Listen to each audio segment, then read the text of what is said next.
Everyone has their favorite Final Fantasy character and game. Final Fantasy VII and Cloud. Don't correct me on that. Me and Josue here, the Panic Brothers, decided to sit down and analyze the character of Cloud Strife. Is he a good character? Why is he as popular as he is in the Final Fantasy VII community? Also, how really different is he from Sephiroth, Zack, and the other characters that really make him who he is? Today, we'll start the conversation off with Josue's thoughts. Josue, take it away. Cloud had a terrible childhood. He had a terrible childhood. He was born in the mountain village Nibelheim. He was a neighbor to Tifa, who had a humongous crush on Tifa. I mean, you know, who couldn't have a humongous crush on Tifa? And even though they were friends growing up, Tifa herself says she was never close to him.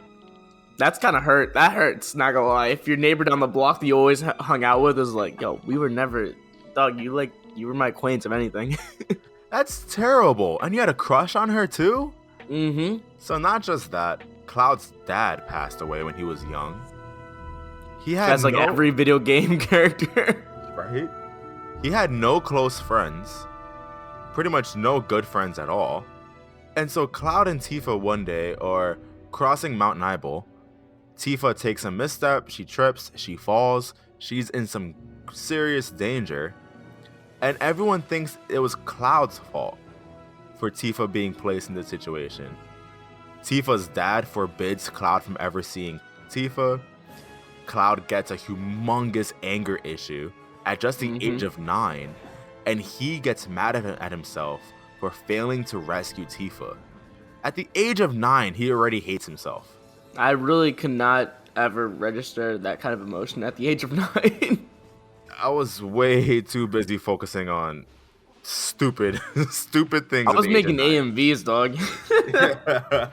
And here was Cloud, like, already having one of the worst lives you can ever live as a 9-year-old. Literally. At age 14, Cloud decides to join Soldier to become just like his hero, Sephiroth, the best human being to ever exist. And he tells Tifa all about this. He goes up to Tifa, tells her, hey, I'm leaving, and he's trying to impress her and all that. And Tifa doesn't really care. He leaves for Midgar the following spring, and Cloud never makes it into Soldier. He just becomes a Shinra infantryman, bro. He's so ashamed about this, he doesn't keep in contact with anyone from his hometown because he doesn't want anyone from his hometown to know that he messed up. Oh my god. I never really realized that, to be quite honest. Dude, I never realized that before. I thought he was like already a part of Soldier, like he went for and became what he wanted to set out to be. I never realized he came up short. That's even sadder than I remember. Dude, yeah, Cloud had a terrible start to his life, and he's only 14 years old. This is not a good way to start your life. No friends, your father passed away, your crush doesn't care about you. The one thing you wanted, you couldn't accomplish. He's in a pretty bad place, dude. And it gets worse, to be quite honest. It doesn't get much better for him. Yeah. So for a year, he's in the infantrymen for Shinra. A year later, after he joins, he finally meets some semblance of good in his life. Zack Fair. You know, he's a first-class soldier. Zack Fair is amazing. Like a mentor figure, kind of like a bigger brother. Yeah. It's kind of funny how Cloud this entire time looked up to Sephiroth. But meanwhile, it was really Zack that kind of showed Cloud the ropes and really, you know, went out of his way for Cloud. Not Sephiroth. No, yeah. So the two become friends. They realize they're both backwater experts. Cloud and Zack infiltrate a Mako excavation facility. And they're both taken down by Angeal. This all happened in Crisis Core. Final Fantasy Crisis Core for the PSP. Yeah, side note, if you've only played Final Fantasy VII, I don't know what you're doing with your life. Definitely play Crisis Core and watch Advent Children. It's a lot more epic than 7. That's just my opinion. Moving on. God. So at the age of 16, Cloud meets Zack again while they're protecting the city of Junon from Genesis. They return to Nibelheim. And Cloud meets up with Zack again, and this time Sephiroth joins them. So Cloud finally meets his hero. This is probably Cloud's peak, I think, of his life. He has like that older brother figure, and he has his hero all in the same place. It's probably the best he ever has it for the rest of his life, to be quite honest. But this is kind of bittersweet as well, because he's with Zack and Sephiroth in his hometown, with Tifa acting as his guide. So remember, he didn't talk to anyone from his hometown because he was so ashamed because he couldn't make it to Soldier. So now he's back in his hometown, and he is so embarrassed that he hides his identity from people by wearing his helmet. Tifa doesn't even know it's him. Yep. The only person he visits is his mother to update her on his life. Yeah, it's insanely sad, actually, that to go back to your village and just hide your identity because you're ashamed. Ah, man, that's just so bad. Dude, oh, God. He's only 16. He's only 16. And he has to hide his identity because he's just so ashamed. Because he told everyone he was going to join Soldier, and here he is, only a regular infantryman for a completely different organization. Yeah, it's he awkward. Has done nothing with his life so far. And that's, at least to him, you know? No, yeah. He feels it's all worthless. Yeah. So this was a trip that kind of changed everything, because Sephiroth discovers who he really is during this trip with his connection to Jenova. Cloud is knocked out by Genesis. Tifa realizes who he is. He gets helped by Tifa. And this isn't the first time that he gets helped by Tifa. This is a recurring trend. He constantly needs her. Yeah. And yeah, this is the moment that kind of became the thing. What kind of became the turning point for Final Fantasy VII as a whole. Sephiroth destroys Nibelheim on a rampage, fueled by his newfound hatred for human beings. Cloud witnesses his mother's death, dude. After having his dad die at such a young age, here he is at 16, watching his mother die by the hands of his hero. Not even that, but like, he also is watching the whole village burn down. I know that like he didn't feel that close to them because he's hiding his own identity from them, scared of them, but at the same time, it's like you're watching everyone that you ever grew up with just die around you to the hero you looked up to. Meanwhile, no one knows it's you behind that mask. Oh my god. And he picks up the Buster Sword from Zack. He impales Sephiroth, and Sephiroth just stabs him right back with the Masamune. And Cloud thinks he's killed Sephiroth. He throws him into a pit, and he thought that's it for Sephiroth. Sephiroth is out of the picture. Huh. Wow. You thought? Yeah. But at this point, because Cloud and Zack are so weak at this point, they become human mutation test subjects by Professor Hojo. Bro. But this is still not the worst part, guys. It gets worse than here. It doesn't ever get better. Cloud gets injected with the Jenova cells, which essentially makes him, at this point of the story, he is now a part of Sephiroth. Because as you know, if you are injected with Jenova cells, that means you are being attempted to become a clone of Sephiroth.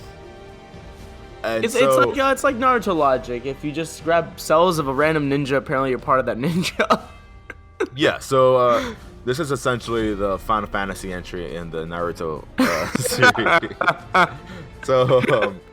So at this point, Cloud becomes sort of a Sephiroth clone, but he develops Mako poisoning. He develops poisoning from the test. Zack is able to resist this experiment because he went through something similar with Soldier. So yeah, he's good. His will or something. It's like something like really cheesy, like helps him like get through it.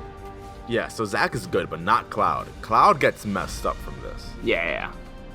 And so the two of them get placed into cryogenic sleeping.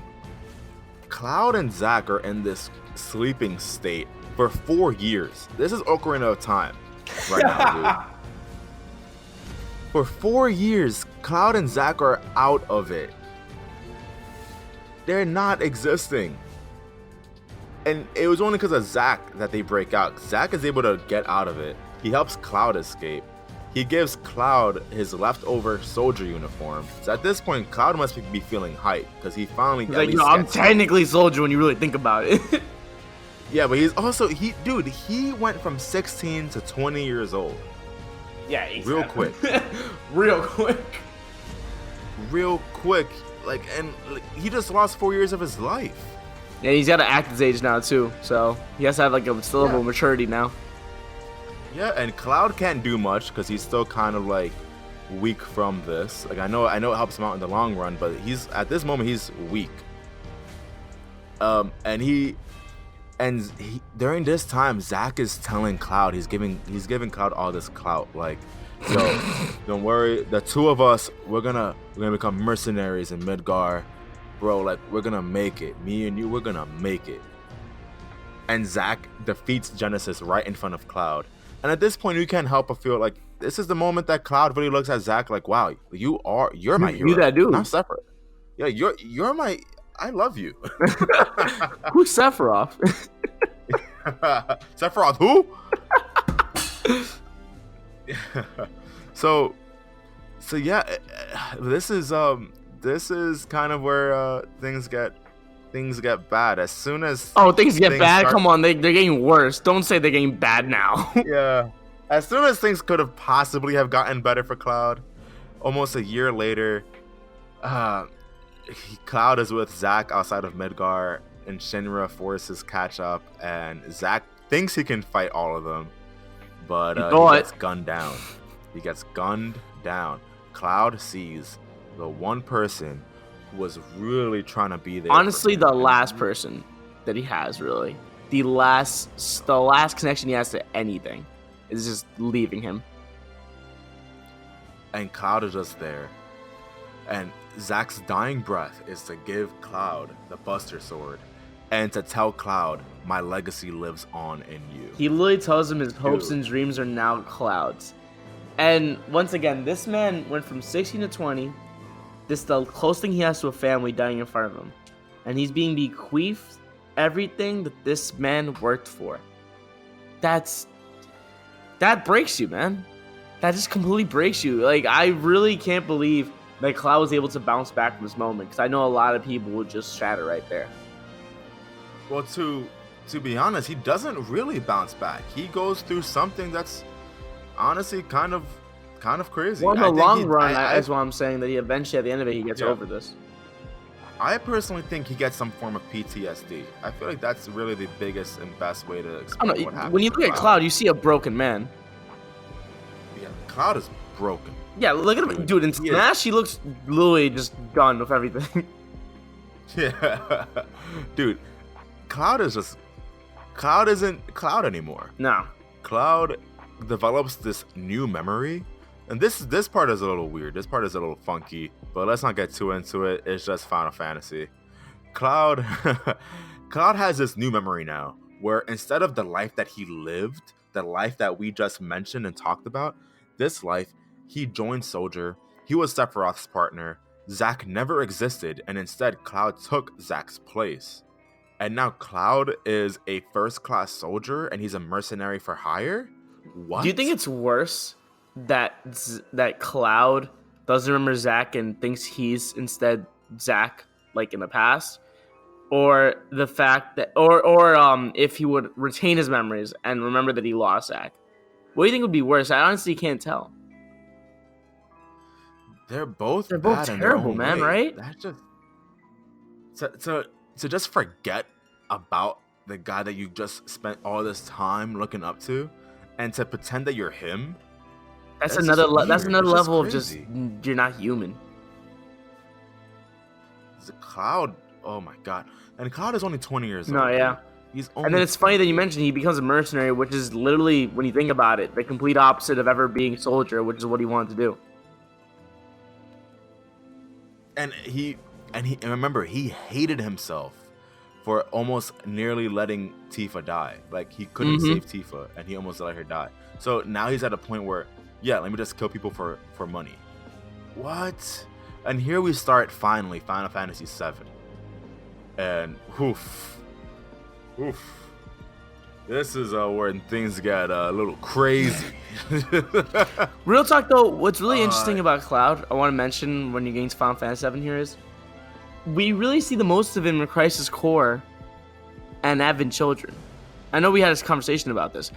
I just want to bring this up because I feel like a lot of people don't ever discuss this, but the Cloud we know is not the Cloud we see in Final Fantasy VII. We don't feel that Cloud. We don't really understand him. We don't understand his motives or where he comes from. It's not until Advent Children and Crisis Core we really understand the man. And I find that really funny because I feel like most characters don't work like that. You would think the main series title where he was introduced is where you understand the majority of the character and see where he's coming from, but that's not the case with Final Fantasy VII at all, man. And that's really explained just because of the fact that in Final Fantasy VII, he has some inconsistent memories the entire time. He himself doesn't even know who he is. Yeah, actually. So to finally see a Cloud where isn't just a blocky Roblox character and actually has great animations on his face and in Advent Children and Crisis Core, it really does help us figure out who Cloud really is and what he wants and who he is and what he's gone through. No, 100%. It 100% helps explain the character more. But he still goes through a lot though, so let's tackle it as best we can. Cloud runs into Tifa. Tifa's kind of weirded out that Cloud is now acting so strange, but she makes him join Avalanche, which was the anti-Shinra terrorist group after they find out that Shinra isn't actually a good guy or a good group. Cloud keeps hearing voices inside his head that's reminding him of a past that he doesn't remember, and he keeps ignoring it because he's like, what the heck is going on with me? Like, that's so weird. He meets Aerith and he agrees to become her bodyguard in exchange for a date, so that's kind of cute. even though Aerith was always Zack's girl. So yeah, but remember, Cloud is now Zack. Exactly. Well, Cloud has these memories that are actually Zack's, but yeah, because Aerith was Zack's girl from the beginning. So that's crazy. Tifa finds out Shinra discovered Avalanche's base of operations. Aerith gets captured, and Cloud leads an attack to rescue Aerith. Gets captured. His group gets captured.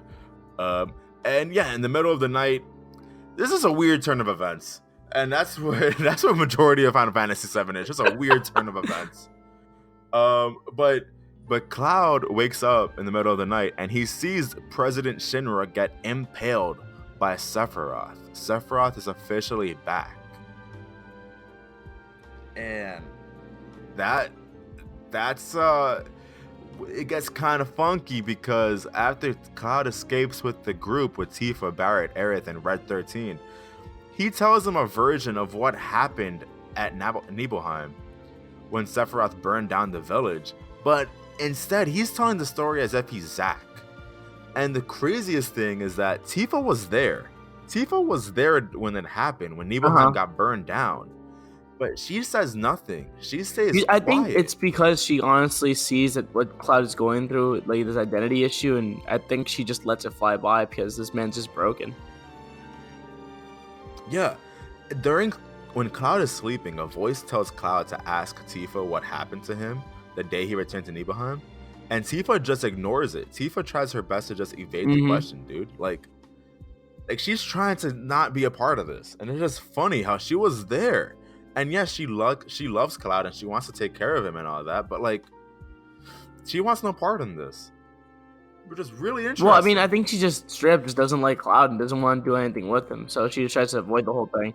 Honestly, she just doesn't like him, like straight up. Oh, gosh.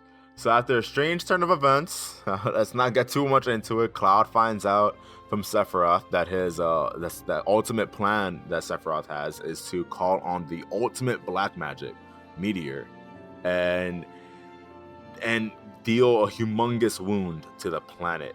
And when the life stream comes to heal the planet, he wants to absorb that energy himself, to turn into a god.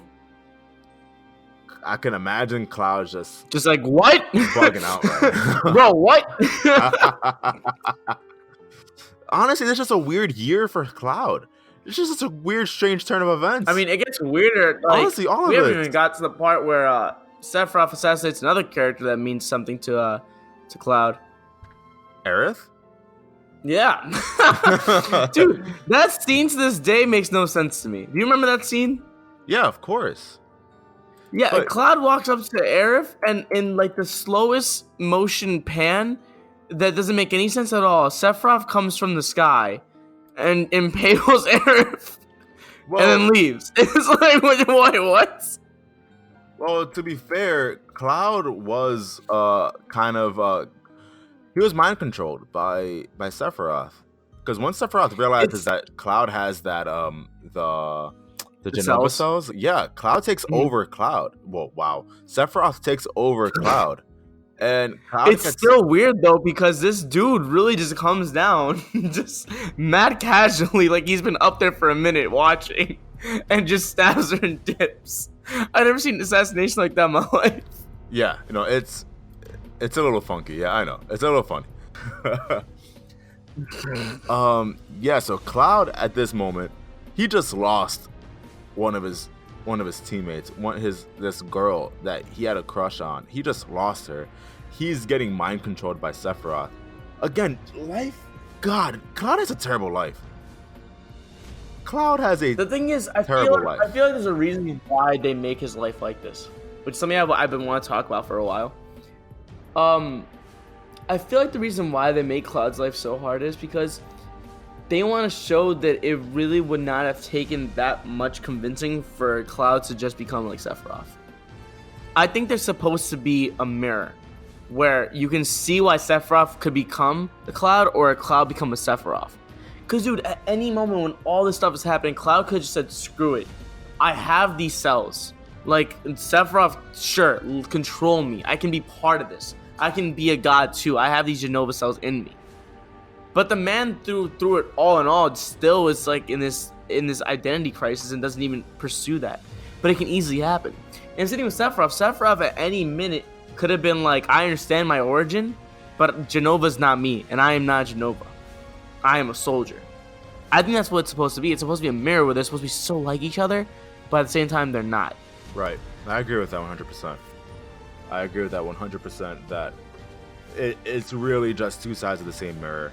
And Cloud, despite having this, what I personally believe to be PTSD, despite everything that happened to him, and he went through so much crap, even after Sephiroth gets defeated, dude, even after he realizes the true Cloud, when he finally gets his memories back, when he finally realizes what actually happened to him, and finally makes peace with Aerith being gone, and even after Crisis and Advent Children, when Cloud and Tifa have a family together, like, it just Cloud doesn't have a break. He never takes a break, and it's just like, and this is just the result of him having to deal with Sephiroth. Like, Sephiroth comes back in Advent Children, and he has to fight Sephiroth yet again to the death. He almost dies from Sephiroth after he thought, this is the second time already that he thought that Sephiroth was dead, just for Sephiroth to come back. Dude, every time you thought, dude, yeah, at that point, after the third time, it's kind of hard not to think that, like, this is an evil that's always gonna come back to me. Cloud, that's probably, no, at that point, you know, like, oh, the dude's never gonna stop chasing me for the rest of my life, huh? Exactly. This is just kind of like, in a way, similar to The Legend of Zelda, where like Ganon and Link and Zelda will always be reincarnated. No matter what happens, they will always come back. And I feel like that's kind of like what's happening right now with Cloud and Sephiroth. Even though Sephiroth is done, well, at least I hope so. before Final Fantasy finds another way, before Square Enix finds another way to bring him back. No, but it's kind of like that, I feel like, where like, it's just like, no matter what, that evil in Cloud's life will always come back. And it's just like in I'm sorry to bring up Kingdom Hearts, but Kingdom Hearts is relevant in a way to this. And that we see that connection between Cloud and Sephiroth, especially in Kingdom Hearts 2. And I know it's not canon to Final Fantasy, but they at least bring back that element in Cloud and Sephiroth, where they both realize they're one half of each other.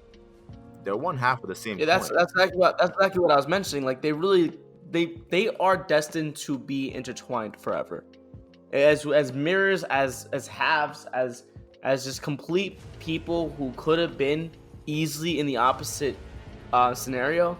They are intertwined. They will always be like that. It's like a Naruto Sasuke dilemma. It's something that like you could have seen go the complete other direction, and because of that, they are intertwined and they will always be part of each other's lives. That's why I feel like it will just never end. Also, I think it's just a testament to Zack's will, which Cloud I think inherited.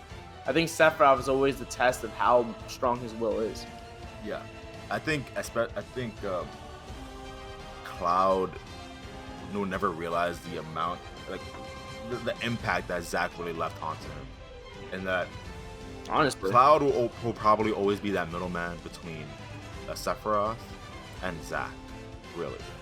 Where I don't think he'll ever be able to be as good as Zack was, as carefree, as lighthearted as Zack was, but he will never fall to what Sephiroth is. He will never fall to how evil Sephiroth is. Cloud will always just be right in between. And there's one thing I want to mention. There's one last thing I want to mention about Cloud.